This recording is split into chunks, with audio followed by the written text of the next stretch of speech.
Welcome to another episode of Connecting Conversations. We are so honoured to have our guest with us today, Tolu Oke. Tolu, thank you so much for being with us today. I feel that there is so much that we could introduce you with, but I feel like there is just not enough space. So I like to leave it to our guests just to kind of introduce a little bit about yourself, what you do, and just a little bit about your heartbeat. That will be amazing to hear. Thank you so much for having me, Carla. I'm really excited to be here. It's always really tricky when people ask you to introduce yourself because you're like, well, where do I start? So I'll start from the beginning. So my name is Tolu, born and bred here in the UK, but I'm a Nigerian at heart. I actually identify as Nigerian before British, which I think some people always wrestle and tussle with, but that's my experience. I also am a seasoned inclusion and diversity practitioner, but more broadly, actually, I work in the space of cultural transformation and then business enablement. And that's really around taking businesses on a journey to change their cultures and using DEI as a lever to do that. But then also, over the last 5 or 6 years, I've done a lot of work in the business optimization and business enablement space, also using DEI as a lever to help them become more profitable and more inclusive in their products and their services for their consumers and their customers as well.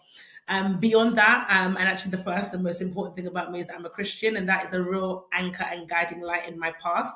And I think people talk a lot about success. For me, being a good Christian and living out a life that is worthy of the calling to which I feel I've been called to is actually the biggest form of success. And then after that, I'm a lover of friends and family. I am an auntie to a niece and a nephew who I absolutely adore, potentially more than life itself. And I spend a lot of time with them, absolutely love them as well. So that's just a little bit about me and some interesting things to share. Amazing. I love all of that. And I think your introduction might be one of the probably the most rounded that I think I've had from our guests so far. We're more than just one thing, aren't we? And I love how you have really lent into embracing just the different facets of your life because we really are not linear, aren't we? Yeah. And hearing that every single one of those is so definitive and so influential in kind of like the walk that we have, the journey that we have. And I'm so excited to tap into some of all of what you said today as we continue the conversation. I wanted to title this conversation The Cost of Bossing. You already mentioned about the extensive work that you've already done before as an inclusion lead and how your culture kind of engagements with that has really kind of profited businesses to get themselves further ahead. And it's still kind of like a new language that people are embracing and engaging with. I need to engage with culture issues if I want to see these really positive outcomes in my business. What led you to get onto this path in the first place? I would love to hear some of that. It's actually so funny because I always say I fell into it, but I think now it's more by design, less so by default.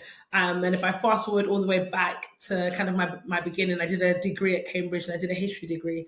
And, coming from a Nigerian family, everyone was like, well, what are you going to do with a history degree? And I was like, it's a history degree from Cambridge. I'll find something to do with it. You don't If think we're we're going to be in honest. trouble? If we're honest. But actually doing that degree opened me up to a world of career paths, right? And I think it was quite beneficial that I didn't have to be the kind of person who did a finance degree, therefore I go into finance, did a marketing degree, therefore I go into marketing. It gave me opportunity to try different things. And so I did a short internship in banking. And I always say it's quite funny. Back then, I said I couldn't be a banker because I was working 12-hour days. And then I probably still work longer days now. So that's quite hilarious. But I then went into consulting, and that's actually where I stayed for the first 2 or 3 years of my career.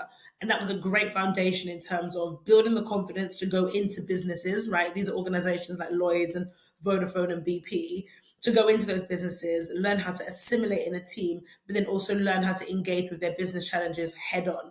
And that was a great foundation for me. But I wasn't really feeling fulfilled in that particular kind of work and role that I was doing around finance, business optimization, and then cultural change. Whilst I was at Accenture, though, I did take on a number of extracurricular activities. At the time, they were called people development activities. And so I was wearing a number of hats. And through that, that's when I got exposure to what we now call inclusion and diversity, or diversity and inclusion, or diversity, equity, and inclusion. And I got to about 2 and a bit years in, and my mentor said to me, I was feeling really dissatisfied. And she said, well, if you have this being your day job and you have that being your extracurricular, but you're finding the time to do your extracurricular, is that where your interests lie? And I spent some time kind of going through that process, unpacking, unpicking, unwinding what it is that gave me meaning in the workplace. And then I decided to pursue that career. So back in 2014, I then decided to pursue a full-time career in DEI. Back then, a lot of the work was really side of desk. So I had to really be intentional, right, around carving out a career path to help me get to my next level, where actually pre 2020 it wasn't really defined. I always say that pre 2020, a lot of organizations did not have chief diversity officers.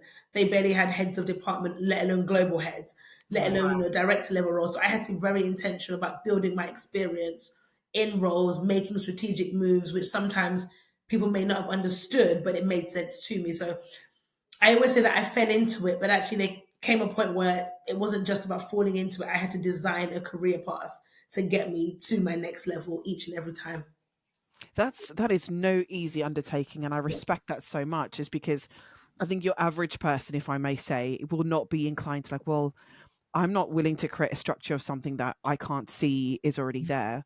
That's incredibly brave, and I think what you're saying in terms of, you're absolutely right. If we were to look at this conversation 2020, we're knocking on the door of COVID, which really came shortly after that, in, was it early up like March or April. Yeah, um then to decide that I'm trying to carve something out for myself and also put bread on my table, that takes a different level of tenaciousness. yeah. I'd love to know, where do you think that came from for you? Like, that's not the average way that your average person is comfortable to step out, knowing that they might have a full-time job, but utilizing any other skill they can to knock on a door to create a brand new path. What gave you that audacity, do you think? I think for me, two things. I'm Nigerian. I think it's innate. I honestly do. I think Nigerians, and I'm Igbo, so I only speak for the Igbo, so I don't get in trouble. I mean, I'm sorry, I'm Yoruba. I'm not Igbo. I'm Yoruba, so I only speak for the Yoruba, so I don't get in trouble. But I just think we have this hustle, this grit, this determination where we will make a way. So I think there's that part of it. But then also for me, being a Christian, I'm guided by where I feel like the Lord is leading me, and so I never walk into waters unknowingly. I'm always going under the inspiration of how I feel like I'm led to go, and trusting the process. That is how I think it's oftentimes attributed to Martin Luther King, who says that take the first step and then you'll see the rest of the staircase, something along those lines. But Yeah. trusting the process and trusting the times and seasons of my life. And I think also by the time we did get to COVID, as another example, I'd been doing DEI full time for the last 6 or 7 years, and then a little bit of it side of desk while I was at Accenture. So by the time we got to 2020, I'd been doing this work for 8 years, and so I kind of got to a point where I could always predict the next wave. And actually, when I got to Sainsbury's, which was the role I was doing during COVID, but I actually started in 2019, I was there leading on work around race. And then the murder of George Floyd happened. While I Yeah. was also at Sainsbury's, I was then started to expand their horizons around diverse customer experiences, diverse food, merchandising, because I could see that that was the next frontier of this work. I then got to Amazon. I then started doing customer enablement and working with Amazon's customers, which are like big organizations like your Adobes, your Apples, your Disneys, because I could see that was the next frontier. Whilst I was there, I was kind of leaning into things around tech and AI, which back then was still a bit new to the masses, Yeah, but already absolutely. bubbling in the tech space. And I started getting involved in a bit of the AI stuff and supply diversity. So I think being in this work for as long as I have been allows me to see the next frontier. Got to Diageo and continuing to lean in closely around things around inclusive marketing and really understanding culturally relevant marketing and just all those little bits and bobs. So I think for me, that also gives me that confidence to step out, because I feel like I have both the micro by being in the industry, but the macro because I've been doing this work for a while. That gives me that confidence to also forge out the next path. That's incredible, and I love that you've always had, you can see the next step ahead, and you could envision that. I mean, we're talking about someone that's clearly got like this ticker that is constantly going. And I imagine this has probably come with some form of cost, and it's kind of what lent me, when I met you and just listening to you, understanding your energy, which is just so, I think, contagious in a wonderful way.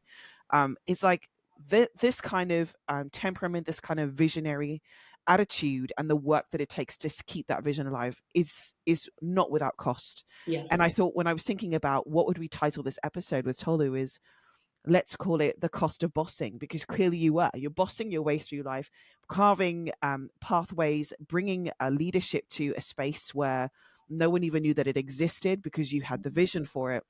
And everything that you did was impacting the lives of probably many, and we're still reaping the benefit now in your footsteps, in the wakes that you've left behind. Back then, I only got into this work maybe like 2 years ago, so you were already steps ahead, knowing. And then I discovered someone's already been doing this, and you're one of those people. So I'd love to know, like, can you share a moment where you truly felt kind of, the cost of what this was um kind of imposing on you, and how did that make you feel, both physically, emotionally, mentally, and what happened in that time?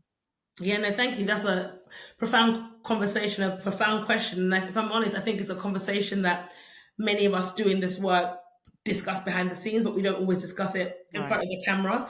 I also think it's not just restricted to being in the DEI space or the people space or the cultural transformation space. I actually speak to my peers and fellow Black women in particular who are leading in other sectors, law, finance, and I do feel like it's the same thing. And Right. I think for me, one of the biggest costs has been the psychological fatigue that comes from doing this work. And I'll explain.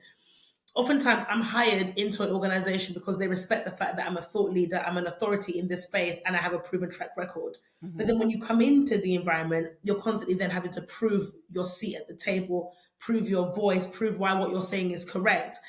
And I think what I always find so challenging is the fact that years of experience can be trumped by another person, oftentimes not a Black person, but oftentimes, somebody equally in a similar role. And sometimes not even similar, they could be more junior, but whatever. And your years and decades of authority and experience, and award winning, might I add, can be trumped by someone saying, I'm just not sure. And that's just how reductionist it becomes. And I feel like, especially being a Black woman doing this work, there's always that psychological fatigue of having to convince and cajole and having to constantly double up. People talk a lot about working twice as hard to get half as much. And all of those kind of rhetorics and those kind of things, it becomes so burdensome. The other side to that then also comes down to what I call, and I don't think a lot of us use the right language to describe the experience that we have in the workplace. And when I use the language, people think it's extreme, but it's what it is, which is I can't speak for anyone else, experience a lot of psychological trauma in the workplace. And I'm going to be honest, being gaslit, microaggressions, which become macroaggressions. We know things like pet to threat, all these things that we experience, they start to become psychologically traumatic. And I do believe that there's been times in my work where I've experienced severe PTSD from situations, severe forms of trauma. I think commonly and socially we use the word trauma to describe like horrific, Yeah. bad event. But actually, trauma is a medical term. If somebody gets hit over the head, they refer to it as a blunt force trauma. Trauma Mm. talks about an impact on the body. And Mm. therefore, people can experience trauma in the workplace, especially Black women at certain points in their career, and especially Black women in leadership. And it's a thing that we don't talk about. We experience, we suffer from, but we Mm. don't talk about it publicly. And today's the day that I'm going to talk about it. And so I think for me, those have been some of the costs of bossing, where people see the shiny accolades, they see the shiny stages, but they don't know the cost behind the scenes of being teared down sometimes, put in a box, being, misspoken to, and all of those things. And that's sometimes the really sad cost of bossing. It's how people treat you behind the scenes. And I think there's constant having to. I've given you my resume. Why am I proving this to you again? Yeah, I always say, like, we talk a lot about the people saying, oh, somebody might be a diversity hire, and I say I can't be a diversity hire. I can go CV for CV. I can go resume for resume. Bring yours and bring mine, and we'll see who is the real diversity hire. Could never be me. I've Mm. got my credentials that prove. I don't believe in imposter syndrome. I say this all the time. Could never be me. Mm. My Mm. CV speaks for itself. My credentials speak for itself. The fact that you came to me for this job speaks for itself. I was minding my business where I was, my Black owned business, my IAD. You came to me. Could Mm. never be an imposter. Could Mm. never be a diversity hire. Let's go CV for CV. Yeah. Yeah. But That's yet, yeah. when you come in the organization, they then start to treat you like you're a diversity hire, which is ridiculous. I feel like what would you say is the way that that could be overcome, or how do you see this changing over time, if at all, and when, if that's something maybe to think about at this point in time? Because, like you say, the spectrum of this is so complex. The principles of others that kind of share your contexts have experiences in various different worlds and career paths and industries, but there seems to be like there are some commonalities in that experience. Like, what should we be doing to overcome this? I'd love to hear your thoughts on what you envision that could look like moving forward. Yeah, I think it's twofold. I think it's first on the individual and then on the organization. I spent a lot of time over the last maybe 6 to 12 months decentering work. It's quite funny, if you go on social media, there's massive movements around decentering, marriage, decentering men. I Mm. haven't got time for that. I'm decentering work. I think many of us, and I'll speak specifically as Black women, we've been taught that if you kind of do X, you get Y. You keep climbing the ladder, and the more you do that, the more you're respected, and the more you get paid, and the more you have opportunities, and all of those kind of things. But I've started to decenter work because sometimes it's a myth that hasn't always been balanced, right? And I can tell that as the more senior you get in your career, actually those troubles become maybe different but equally amplified. So I think there's a thing on us as the individual, as Black women, I'm speaking particularly to today. You need to decenter work, which is who are you without titles, who are you without promotion, who are you without particular kind of pay, and decenter work to the point that you will be all right, even if life takes that away from you. And I Mm-hmm. say that because we've seen a lot of people going through restructures. I was in tech through layoffs and restructures.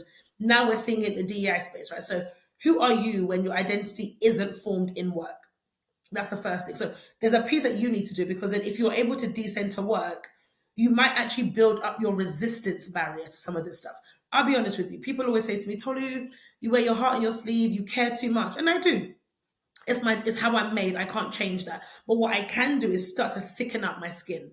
So I've spent a bit of time just saying, okay, let me start to decenter elements of work so that I can start to have a thicker skin. So that if somebody does try to undermine or gaslight me, that's hit the skin barrier, but it's washed off. It hasn't been absorbed. There's something on Mm-hmm. us around building that resilience to really understand if this is the experience of being a Black woman in leadership and this is the cost of bossing. You know, people talk a lot about the cost of doing business.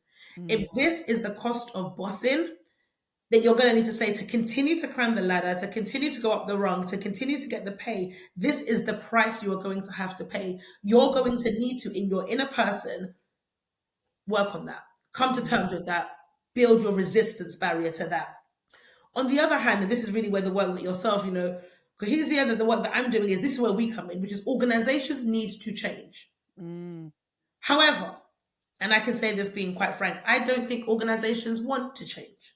I think organizations know what they need to do. They don't want to do it to the extent to which they need to do it to drive the true level of change. And therefore, organizations will generally pick and choose where they want to plug and play. So I work with organizations in a consultative capacity in a previous life, where I work with them on training, or I work with them on exec facilitation.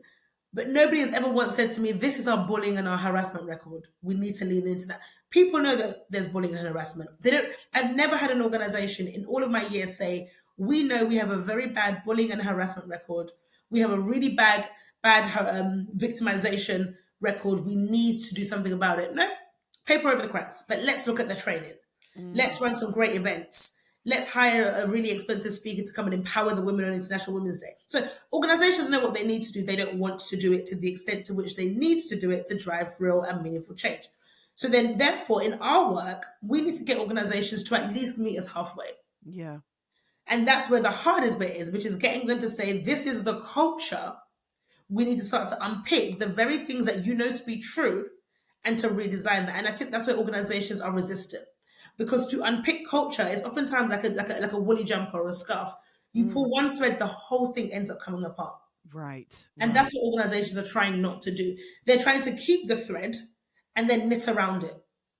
You have an It's too honest overwhelming, isn't it? It's just too is overwhelming. it's too overwhelming. And I think that's the challenge. So we have to then ask ourselves, if that's the constant state of play, if that's the status quo, how and where do I speak for myself as a Black woman, fit into that?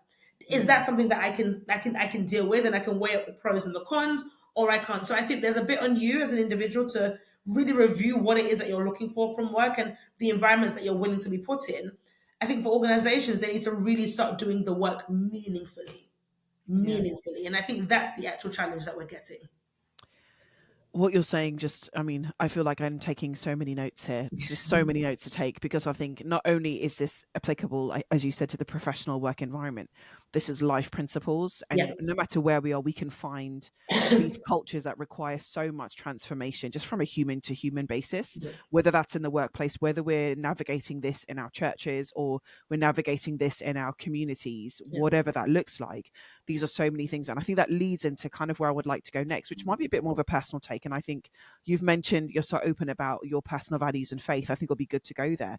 How do you Yes. navigate in your leadership within these kind of forums and environments where clearly that's the complete antithesis of your values and your faith? How do you navigate walking through that, bringing a sense of difference, change, or strive for change and encouragement for change when clearly it's the complete antithesis of what is healthy? How do you align your values there? How do you put them into practice in those kind of circumstances of your work?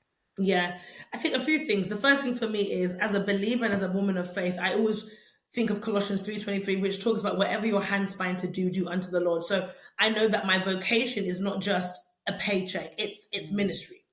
And people often say that you, as in your life, may be the first Bible that somebody would ever read. And I'm reminded of when I was at Accenture back in 2014. I was in a client for the whole of 2014, and I was actually working on Lloyd's Banking Group when they became when they divested Lloyd's and TSB into two separate banks. And I was working in that team. And I'll never forget, I had a couple of team members, and at that time I was at my previous church, and we used to pray and fast all of June. We used to have programs in July. So I would always tell them, how was your weekend? Oh, we were doing this. Oh, I can't come to this drinks because we've got that at church Friday at 6 p.m. And mm, I would always be vocal, and I've always been like that about where I'm going, what I'm doing, and my faith. And so I think I had a colleague with my line manager at the time who kind of mentioned, I think at one point he was into his faith and then he really wasn't. That was fine, right? We had many mm, people on the project. Some might have been Muslim, might have been Hindu, might have been Christian, might have been no faith, agnostic, etc. But then about 6, 7 years, I get a LinkedIn message from him, and he basically just says, I was always so inspired by how much you talked about your faith and how much it meant to you. And recently, him and his wife, then, who was his girlfriend at the time, have kind of like gone back into rediscovering their faith, and they kind of recommitted their lives to Christ, and they're walking in that faith. And that was 7 years, but there was a seed sown just simply through showing up yeah. to exemplify and to espouse the culture of being a Christian, kingdom culture, speaking Mm, about Christ and all of those things. And then it took 6 to 7 years for the person to come back to me and say, "Oh, I always remembered." So I always remember, number one, that I am the Bible that somebody is reading. What is my witness? Number one. Number two, I'm also on assignment. I will never go into a job unless I feel like I've been called into that place. And therefore, I always have to say, well, the Lord, what do you want me to do here? Because they're crazy over there. They're doing too much. yeah. What do you want me to do here? What is the plan? And I think it's funny. The last 5 or 6 years, people are like totally like, the way your mind works, etc. Left to me, I'll be in my house drinking a cup of tea, watching TV during the day. So I'm not here because I want to be. I'm here on assignment. And so I have to pray and say, Lord, give me the divine instruction. What is the blueprint for what I'm doing Mm, here? What is the strategy? So when I came into Sainsbury's, they hired me to lead on race, and I ended up building them an ethnicity, a diverse customer strategy, including food, merchandising. Now you can go to Sainsbury's and buy jollof rice. Now you can go to Sainsbury's and you can buy greeting cards with black and brown faces on it. Now you can go to Sainsbury's and buy flesh-colored plasters because the Lord gave me the blueprint. So I can't go into these places which are oftentimes full of contention, full of strife. And I know why I face the contention. I also think there's something about age. I think in a lot of these places, people are not used to young black women. I'm in my mid 30s, right? Young black women coming in at leadership levels and driving and shaping culture. They're mm, not used to that. So I know there's an age element, but I am not also naive to not know that it's my light. And I used to think that as a Christian, I could I almost felt like I could turn on and off my light. My light shines regardless. And that's on Matthew 5:16. So my light shines regardless. And therefore, I also know that light can sometimes be intimidating regardless. There might already be light, but you could be a tea light, and then I come in as a 3 wick candle. Then what? yeah. So all of these things allows me to know that when I'm in a place, I'm on assignment, and I say, Lord, what would you have me do? Mm, And then that's actually what gives me the blueprint. So when I'm doing all these innovative things, it's not because it's me. mm, There's a download, and I'm yeah. like, oh, and that's helped me to think. So that definitely has been such a big part of my career journey and my success to date. Left alone, like I said, I would be at home with a cup of tea, watching daytime TV. Left to me, that's where I would be. So it's a crucial part of my strategy, my faith. It's what keeps me current, what keeps me relevant, and what keeps me going. And I think also you mentioned earlier about what your advice would be to others is to really centralize who am I inside before I navigate really challenging Yes. spaces. If you are someone that feels really called to specific places to make and implement transformational change, like you need to know that that's a purpose thing because there's going to be days, like you said, really coming up against some real brick walls, some real Yep. adversity, some real obstacles. What are you going to do in that time? If every opinion is going to crush you at the first Yes. challenge, we are not going to make it. And I love like you've kind of just added some further light into for yourself where that centralized identity has to be really forged. And it sounds like it's been forged in fire, but that's probably why Yes. it's so everlasting. And Yes. even forged in fire, I think illuminates more of what you're talking about. Everybody, if you're willing to tap into the light that you feel that is what you're bringing to into it, usually what we're talking about when we're thinking about challenges and negative spaces, because there's some form of darkness there. It's not a Yeah, good thing. So what light am I bringing to counter that? And am I going to be okay to keep it burning yeah, at the face of adversity and challenges? yeah, And I really respect like what you've spoken about, because this is not just an idea in the sky. And yes, faith is quite personal, but to hear someone who is putting that into practice, it's like real rubber meeting road.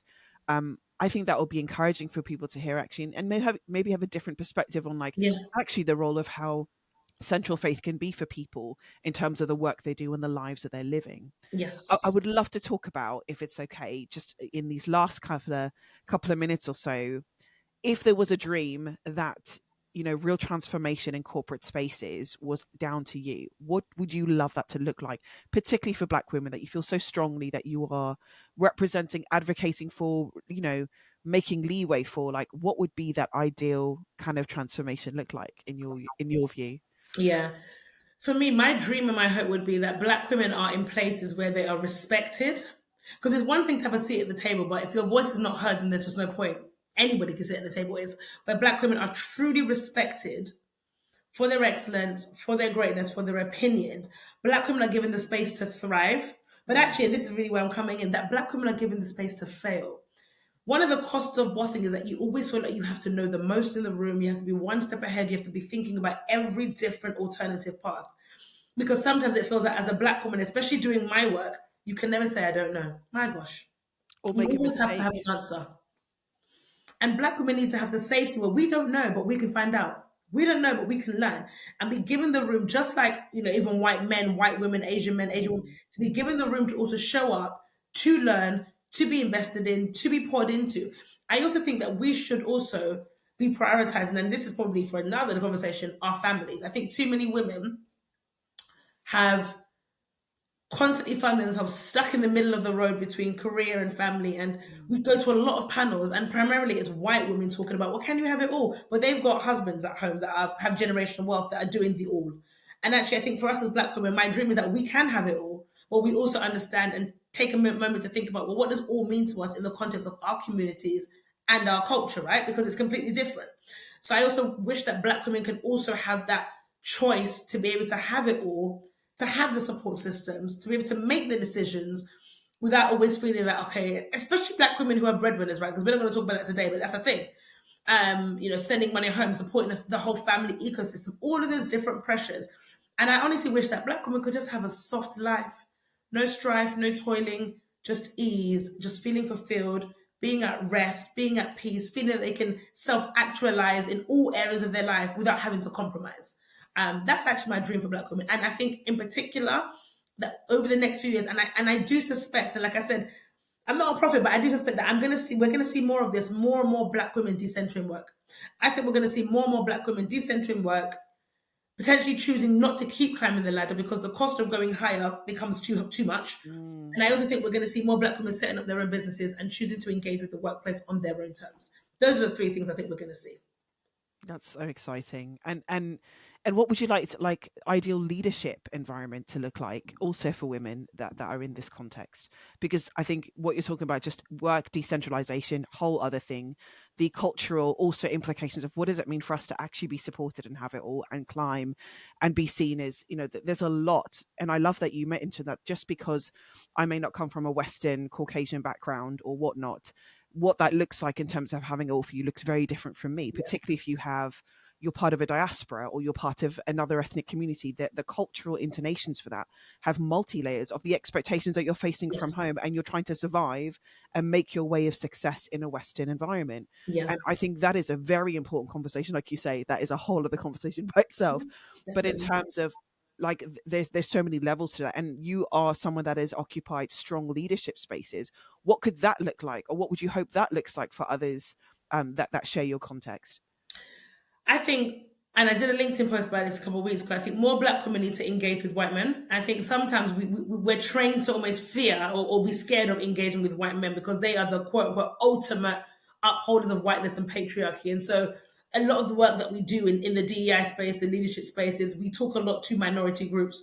We talk to Mm. women about women's issues. We talk to ethnically diverse people about their own issues. We talk to the LGBTQI community about their issues, and so on and so forth. We're Right. actually really spend more time talking to white men as allies, but going beyond allies, sponsors. I talk a Mm. lot about in my career. I've never actually had formal sponsors, and that's another thing about, as a black woman doing DEI work, we're oftentimes the hidden minority, and we advocate for other people to have programs progress in succession, all of that, and we get left behind because we're like this small COE in HR. That's another conversation. Yeah. I've never ever had a formal sponsor, but what I have done is gone out of my way to seek sponsorship. And the best sponsors I've had have been black women, but also white men. And white men, and I talk about this a lot, white men do not see me as competition because they have whiteness and they have patriarchy. They don't. And so white men are more, they don't care if I'm young, they just care if I'm smart, they just care if I'm brilliant. And so more black women need to adopt the confidence of a white man, because the more that I sit with white men who are execs and who are leaders, I tell them X, Y, and Z. They say, okay, cool, just do this. They don't say, because you're a woman, because you're young, because you're black. Oh, Interesting. they just say this is the logical output based on a woman of caliber, excellence, and substance. Do this, and like play. I do it, and the outcome is as intended. So, Robert, I Wow. think more white men in leadership need to be closer to black women to rub off a bit of that confidence, and not to create a deficit model, because black women are not broken. We don't need to be fixed, but we can take something and learn something from how white men approach work and how they approach life. We never asked men, can Yeah. you have it all? When I Yeah. was at Amazon for International Women's Day, I did two panels, one for women in leadership, but then I did a dedicated panel for men. And it was intentionally so because for International Women's Day and the likes, we always have panels and we have women and men, and women always still do the heavy lifting on the panel. I said no. I had an all male panel of senior execs across various companies globally. And the question was, can men really have it all? Because we never asked Mm. men that. And what came Mm. out was that many men talked about how their partners were key in them having it all, and understanding Wow. the role of their allyship, or actually how they balance it in their household where they do have it all, but they are also at home taking care of the, and all those different dynamics. Because we never ask men that.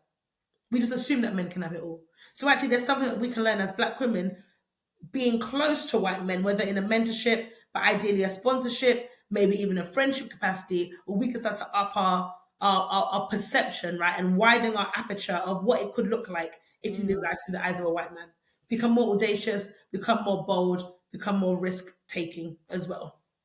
I think that is such an encouraging and enlightening and refreshing narrative to hear, because I think, like you said, you're very strong in terms of you're here advocating for the Black women's cause, particularly those in leadership, those making boss waves, but actually understanding like you're not alone, and the way to do that is to there are others that want to ally with you, and that might be actually a barrier for some because of what you've just said, but you've lived it, you've walked it, and I think getting rid of that fear, that gets down to like, as much as we are acknowledging what our context is facing and challenges, we need to realize in order to move forward, we cannot get there alone, and we need to Yes. figure out who are the people that actually want to get on board with that, with allying with us to support us, and to know that actually the one community that they probably would have never thought of Yes. is crucial and key to making that step of progress. I Yes. think that's really, really big. And I respect that you've said that so much. And I think that really will open up a lot of minds and consideration. Like, if I really want to move forward, I want to change things, am I going to change it just sitting in the at the seat of everybody else that's facing the same challenges as me,